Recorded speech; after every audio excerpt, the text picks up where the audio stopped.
ராமநாதபுரம் மாவட்டம் பரமக்குடியில் இமானுவேல் சேகரன் நினைவு தினம் இன்று அனுசரிக்கப்படுவதால் பலத்த பாதுகாப்பு ஏற்பாடுகள் செய்யப்பட்டுள்ளன.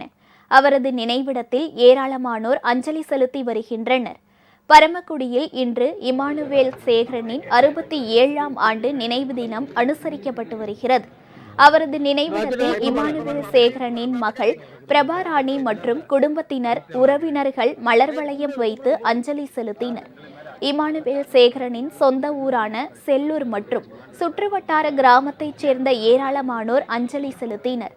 அமைச்சர்கள் உதயநிதி, ராஜகண்ணப்பன், மூர்த்தி, பெரிய கருப்பன் உள்ளிட்டோர் இமானுவேல் சேகரன் நினைவிடத்தில் அஞ்சலி செலுத்தினார்கள்.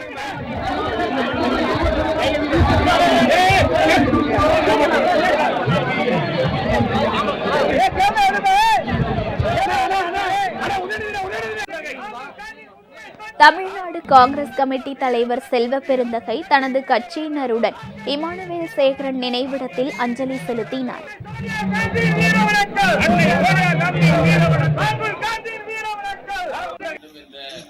விழுப்புரம் நாடாளுமன்ற உறுப்பினர் அலுவலகத்தில் விடுதலை சிறுத்தை கட்சி தலைவர் திருமாவளவன் இமானுவேல் சேகரன் படத்திற்கு மலர் தூவி அஞ்சலி செலுத்தினார்.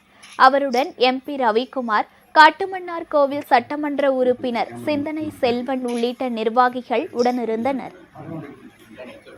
இமானுவேல் சேகரன் நினைவு தினத்தை முன்னிட்டு போலீசாரின் பாதுகாப்பு வளையத்திற்குள் பரமக்குடி நகர் கொண்டு வரப்பட்டுள்ளது. 6200க்கும் மேற்பட்ட போலீசார் பாதுகாப்பு பணியில் ஈடுபட்டுள்ளனர். அஞ்சலி செலுத்த வருபவர்கள் இருசக்கர வாகனத்தில் வரக்கூடாது.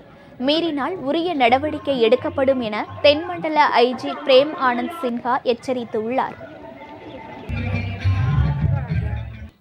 உங்கள் ராஜ் நியூஸ் தொலைக்காட்சியில் திங்கள் முதல் வெள்ளி வரை தினந்தோறும் பிற்பகல் 2 மணிக்கு உங்கள் பகுதியில் உள்ள குறைகளை நேரலையில் தெரிவிக்கும் புகார் பெட்டி நிகழ்ச்சி.